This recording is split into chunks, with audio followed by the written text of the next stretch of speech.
우리는 지난주에 남유다의 신앙을 회복하기 위해서 열심을 다했던, 그리고 그뿐만 아니라 풍전 등하의 나라예요. 정말로 심각한 상황이 북쪽에 있는 북이스라엘은 멸망하고 있거든요.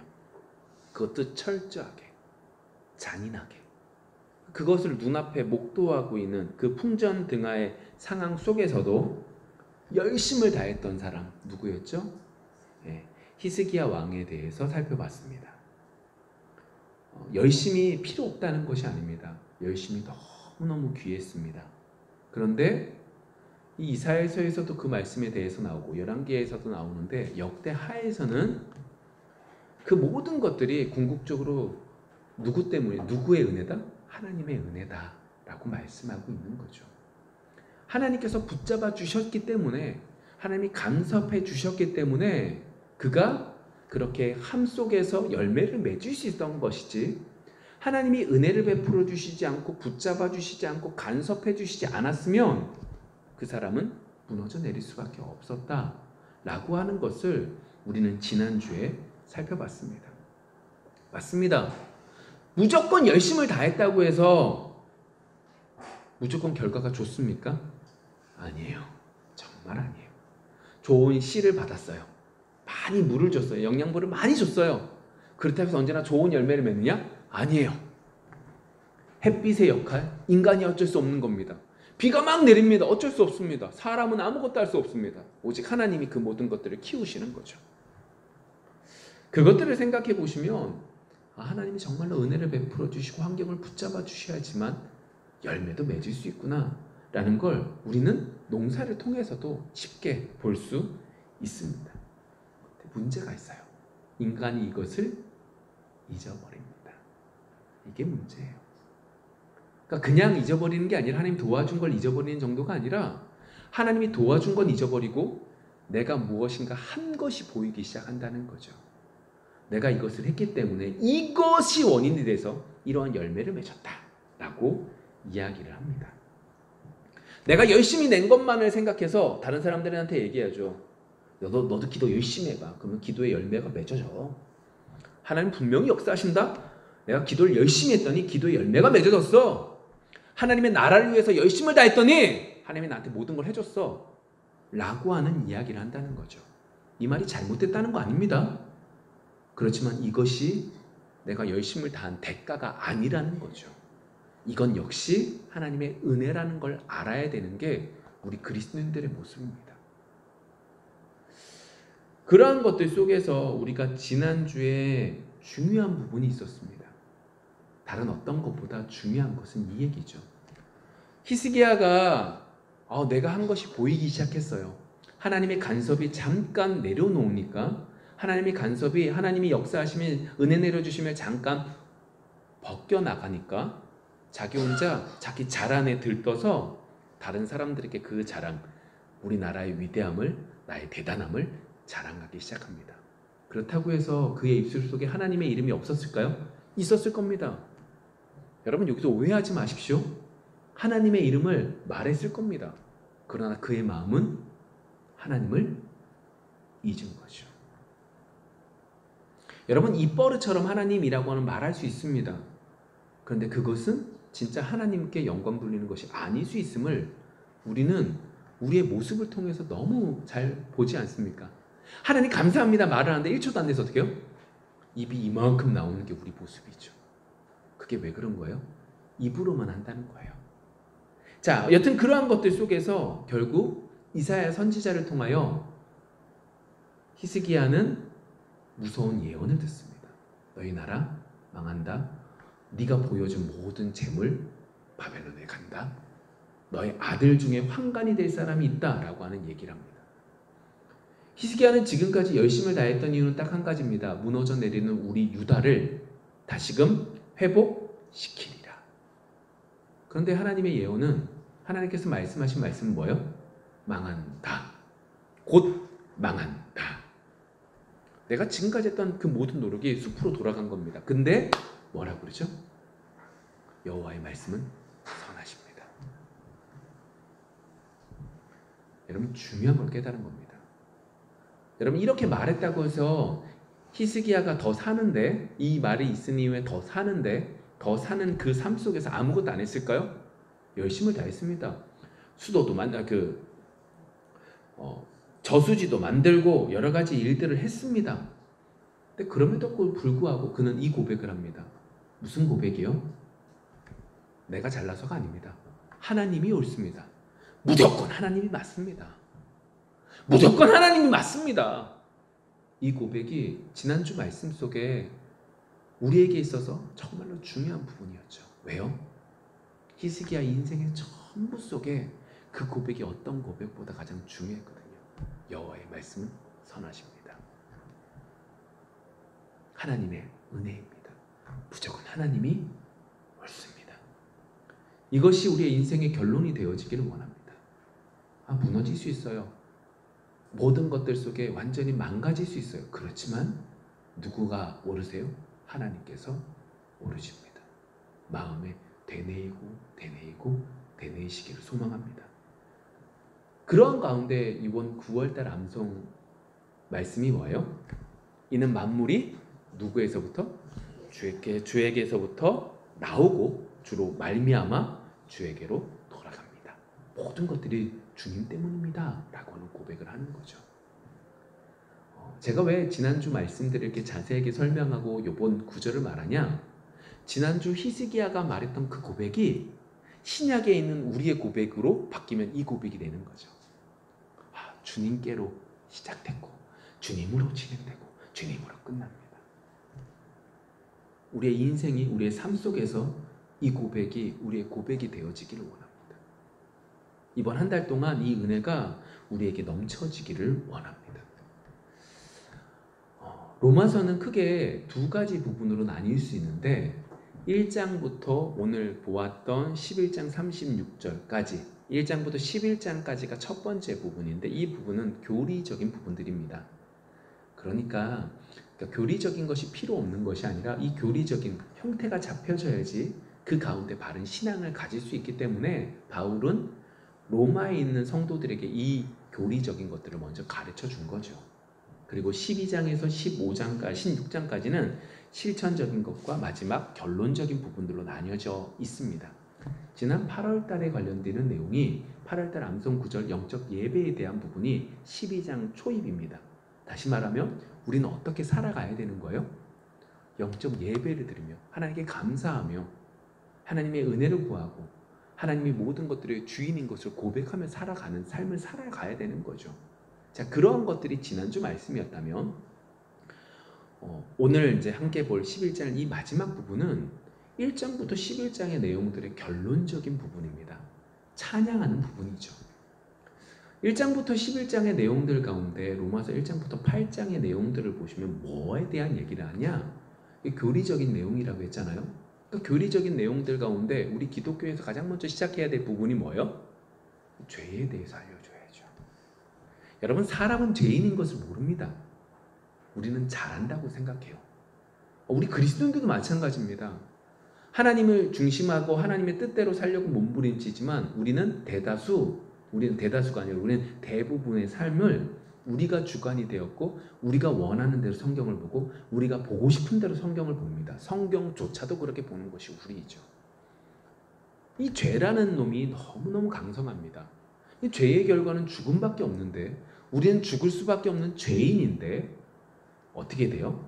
진노 당하는 게 당연한데 이 로마서에서 아주 중요한 얘기를 합니다. 그게 뭐예요?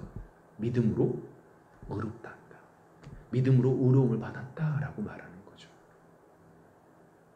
이건 너무너무 중요한 부분이 뭐냐면 우리는 우리가 중심이 되어서 우리가 무엇인가를 하려고 합니다. 그리고 그 결과 무엇인가를 얻는다고 생각을 합니다. 이게 우리의 머리의 가치관이죠. 근데 그게 아니라는 거예요. 이 죄의 문제는 해결할 수 없기 때문에 하나님께서 은혜를 베풀어 주셨고 하나님께서 의를 베풀어 주셨고 하나님의 의 가운데 어떻게 되는 거예요? 믿음으로 의롭게 된다라고 하는 귀한 은혜를 잊게 되었다라고 로마서에서 이야기하기 시작합니다. 허물이 있지만 죄가 있지만 뭐 한 거예요? 죄를 완전히 깨끗하게 다 씻어서 우리 속에는 모든 것들이 깨끗하게 씻겨져서 그러니까 이 의미는 좀 다릅니다. 완전히 깨끗이 해서 우리가 천사처럼 막 깨끗하게 막 잘못한 거 하나 없이 막 간다, 이 의미가 아니라 덧입었다는 거죠. 예수 그리스도의 보혈의 피를 덧입음으로 그것을 믿는 자에게 뭐가 주어지는 거예요?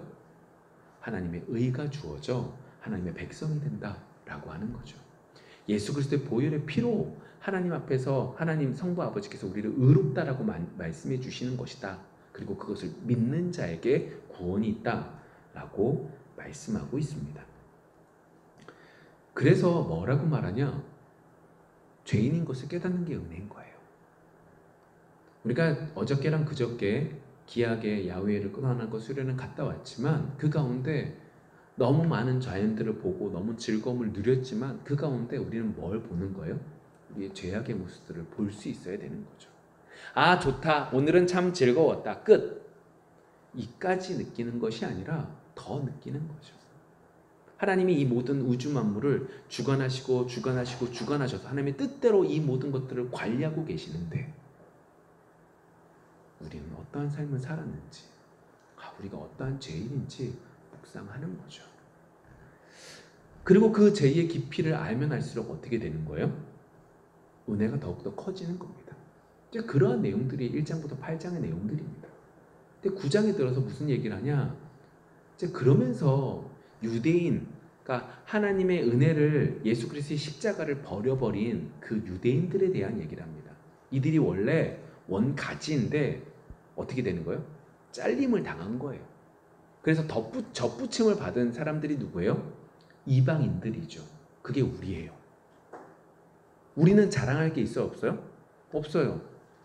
원가지도 잘라서 버리는데 접붙인 우리야 버리는 게 더 그거죠. 그러니까 더 열심히 내라, 하나님 앞에 온전히 서라, 더욱더 죄인인 것을 깨달아라 라고 말씀하시는 거죠. 근데 그렇게 되면 끝입니까? 아닙니다.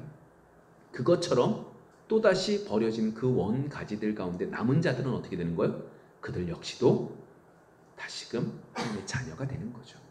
이 말은 유대인들도 이방인들도 뭐가 되는 거예요? 다 하나님의 은혜로, 긍휼로 구원받은 겁니다 라고 말씀하고 있는 겁니다.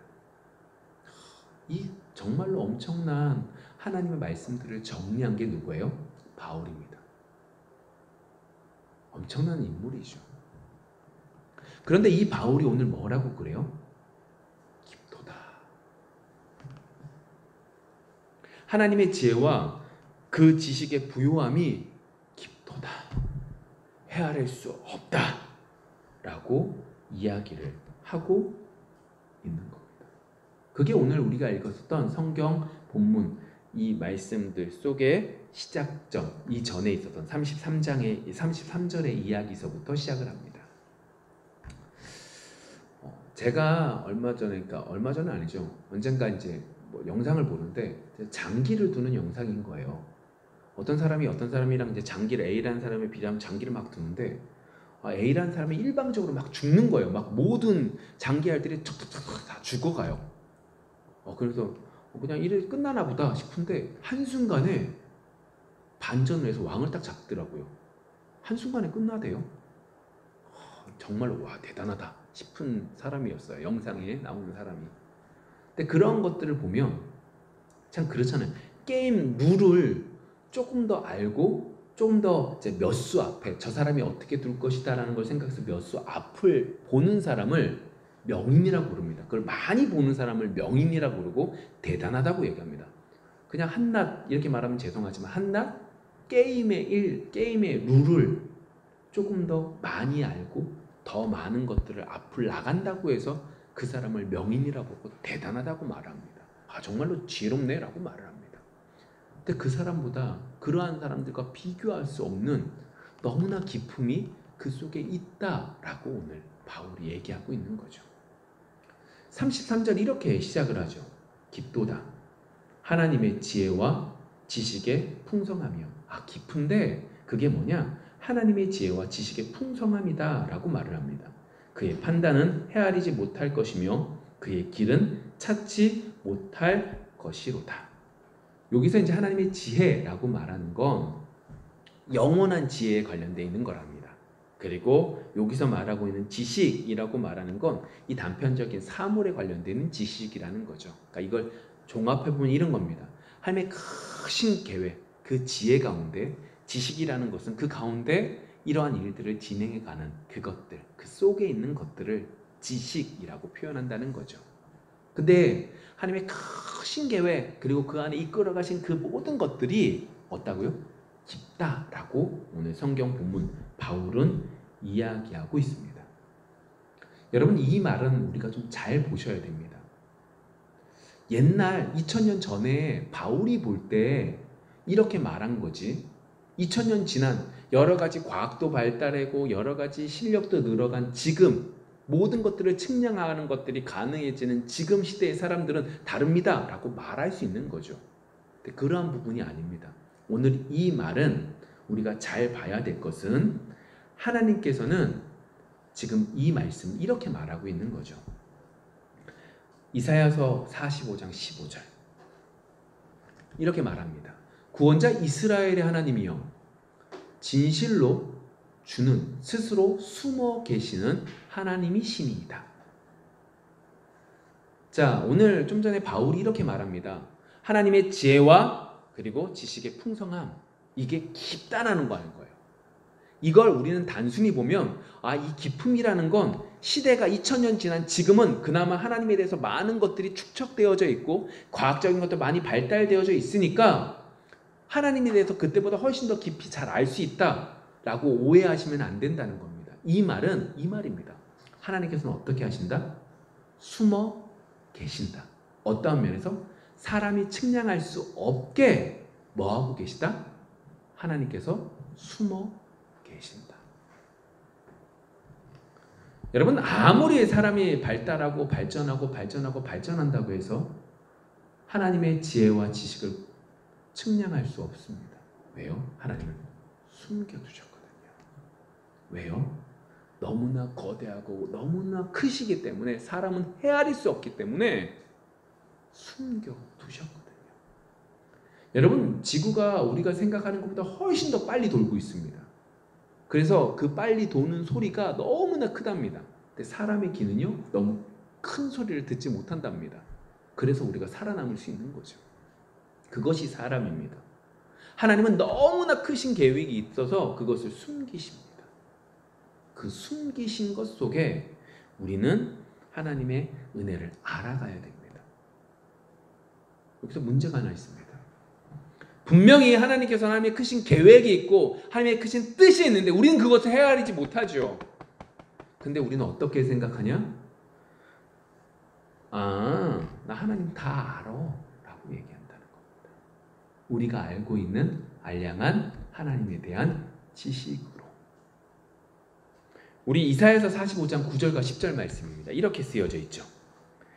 질그릇 조각 중 한 조각 같은 자가 자기를 지으신 이와 더불어 다툴진대 화 있을진저 진흙이 토기장 이에게 너는 무엇을 만드느냐 또는 내가 만든 것이 그는 손이 없다 말할 수 있겠느냐. 아버지께에게는 무엇을 낳았소 하고 묻고 어머니에게는 무엇을 낳으려고 해산에 수고를 하였소 하고 묻는 자는 화 있을진저. 딱 이 얘기죠. 무슨 얘기예요? 아니, 질그릇 한 조각이 토기장이한테 왜 이렇게 만들었습니까? 날 이렇게 만들어 주십시오 말할 수 없습니다. 아니, 자녀가 아빠한테 엄마한테 이렇게 말할 수 없습니다. 그런데 우리는 하나님께 이렇게 말하고 있죠.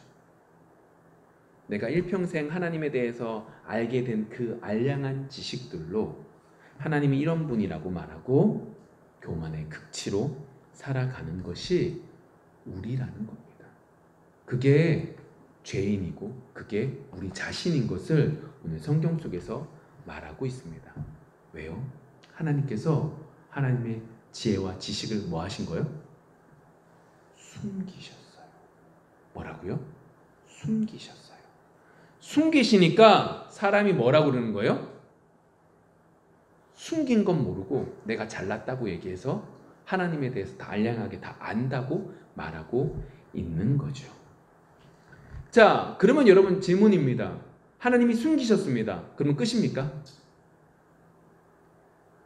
아니, 분명히 우리 성경 속에서 숨기셨어요. 그쵸? 이사야서에서 분명히 숨겼잖아요. 그럼 여기서 끝입니까? 아닙니다.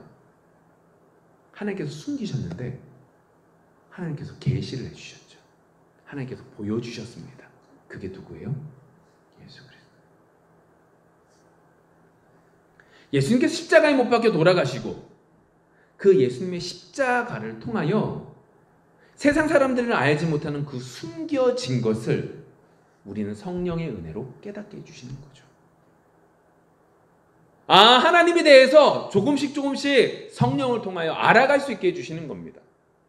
그런데 그것은 우리가 잘났다라고 말하는 것 속에 나타나는 것이 아니라 우리가 우리의 죄인된 모습들을 바라볼 때에 그 모습 속에서 깨닫게 해주시는 거죠. 자, 말씀 더 넘어가 볼게요. 그러면서 34절 이렇게 말합니다. 누가 주의 마음을 알았느냐? 누가 그의 모사가 되었느냐? 이제 이 말씀은 이사야 여러분 각주에 보시면 이사야서 40장 13절 쓰여져 있죠. 이 말씀을 인용한 겁니다. 근데 이 말씀을 인용할 때에 이게 중요한 얘기는 이겁니다. 이 얘기는 안다는 거예요, 모른다는 거예요, 사람들이? 모른다는 얘기잖아요. 근데 우리 그 옆에 여러분들 각주에 보시면 이제 옆에 인용 구절에 보시면 고린도전서 2장 16절도 쓰여져 있는 분들이 계실 겁니다. 그 구절이 이렇습니다. 고린도전서 2장 16절 이렇게 쓰여져 있죠. 누가 주의 마음을 알아서 주를 가르치겠느냐? 그러나 우리가 그리스도의 마음을 가졌느니라. 자, 이 얘기가 무슨 얘기예요? 분명히 이사야서 말씀이나 이 말씀들은 모른다는 얘기지만 바울이 정말로 말하고 있는 건 뭐예요? 바울은 안다, 모른다? 안다, 이 얘기를 하는 겁니다. 그렇죠? 누가 주의 마음을 알아서 주를 가르치겠느냐? 그러나 우리가 그리스도의 마음을 가졌다. 우리 바울, 우리의 일행이 그리스도의 마음을 알았다. 알고 있다, 가졌다. 이 얘기는 뭐예요? 바울이 전하는 복음은 누구의 마음이다? 그리스도의 마음이다 라고 말하고 있는 거죠. 자, 결국 이 얘기입니다. 우리가 지난주에 나눴던 히스기야의 그 모습과 동일하게 히스기야의 얘기 속에 포커스의 시작점은 이겁니다. 열심을 다하십시오. 근데 그 열심을 다하지만 그것을 통하여 뭘 느끼는 거예요? 하나님의 은혜를 깨닫게 되는 것이고 그 가운데 나의 죄악됨을 깨닫게 되는 겁니다. 열심히 일하지 않은 사람은, 열심히 하지 않는 사람들은 뭐 하지 못하는 거예요? 내가 죄인 것을 깨닫지 못한다고요. 머리로 아는 거 말고 진정으로 아는 건 내가 무엇인가를 열심을 다했지만 그 열심을 다했지만 부딪혀지는 그 한계 속에서 나의 한계를 보고 나의 죄악됨을 보게 되는 거거든요. 그러한 곳 속에서 깨닫게 되는데 동일하게 오늘 말씀 속에서도 이제 그 얘기를 하는 거죠. 그리스도의 여기서 이제 그리스도의 마음을 가졌다라고 말을 하는 바울의 이 이야기를 이렇게 보시면 안 됩니다. 그럼 바울은 다 알고 있구나. 바울의 말에 이 의미가 아닙니다. 이 말의 의미는 우리가 무엇인가를 했다고 해서 그것을 얻을 수 있, 그것의 결과로 이걸 얻을 수 있다 없다? 없다라고 하는 얘기를 한다는 거죠. 그래서 지금 바울이 말하고 있는 건 내가 복음을 알았으니까 내가 하나님에 대한 마음을 알았으니까 너희들 날 쫓아와 이 얘기를 하고 싶은 게 아닙니다. 지금 바울이 말하고 싶은 건 1장부터 11장 죄에 대한 얘기 속에서 쭉 나오는 이 이야기에 궁극적으로 하나님을 찬양하고 있는 건데 이 찬양의 모습은 내가 할 수 있는 게 없다 이 얘기를 하고 있는 겁니다. 이 모습을 그대로 욥기에서 보시면 이렇죠. 욥이 내가 하나님 앞에 죄지지 않았다라고 하는 얘기를 한참 합니다. 근데 그 친구들은 어떻게 해요? 네 죄 때문에 이렇게 된 거야 라는 얘기를 한참 싸웁니다. 나는 잘못한 게 없다고 욥은 얘기하고 넌 잘못했다고 얘기하는 그것들이 막 싸워가는 것 속에 궁극적으로 하나님께서 나타나셔서 이렇게 여러 가지 말씀들을 하십니다. 야, 너희 하늘 길에 대해서 제대로 알고 있니? 너 대장부의 허리띠를 묶고 내가 하는 질문에 답해봐 라고 말을 하면서 여러 가지들 말하죠. 땅의 기초를 만들 때 너희들 어떻게 됐는지 아니? 바람의 기둥이 바람에 불어오는 것이 어딘지 아니? 너 심지어 까마귀 새끼가 먹고 사는 그 모든 것들을 예비하는 자가 누군지 아냐? 뭐 여러 가지 질문들을 말씀하시면서 이 말씀을 하십니다. 욥기 41장 11절. 누가 먼저 내게 주고 나로 하여금 갚게 하겠느냐? 온 천하에 있는 것이 다 내 것이니라 라고 말하면서 이 모든 게 다 누구 거다? 내 거다. 하나님 거다 라고 얘기합니다. 여러분, 우리는요 하나님께 드릴 수 있는 것이 없습니다. 그래서 바울이 오늘 성경 본문 속에 이렇게 말하는 거거든요. 죄송한데 그 앞에 부분 35절의 말씀, 누가 주께 먼저 드려서 갚으심을 받겠느냐? 아무도 갚을 수 있다 없다? 없다는 거예요. 여러분, 우리는요 하나님께서 모든 것들을 주셨기 때문에 받는 거지, 내가 무엇인가를 잘해서 하나님 앞에 갚을 수 있는 것도 아니고, 내가 무엇인가 뛰어나서 하나님의 뜻을 알 수 있는 것도 아닙니다. 오직 하나님이 그 모든 것들을 하시는 거죠. 그 가운데 예수 그리스도의 십자가의 은혜가 우리에게 새 생명을, 그리고 새 삶을, 하늘의 천국을 맛보게 해 주시는 거죠. 그러한 부분들이 욥기를 통해서도 나타나고 있는 것이고, 오늘 본문 속의 말씀 속에서도 나타날 수 있는 겁니다. 자, 그러한 것들 속에서 오늘 이제 본문의 말씀이 딱 시작되는 거예요. 우리는 오해하거든요. 뭐에 대해서 오해하냐? 내가 무엇인가를, 하나님의 일을 했기 때문에 무엇인가를 얻는다고 오해합니다. 근데 그렇지 않아요.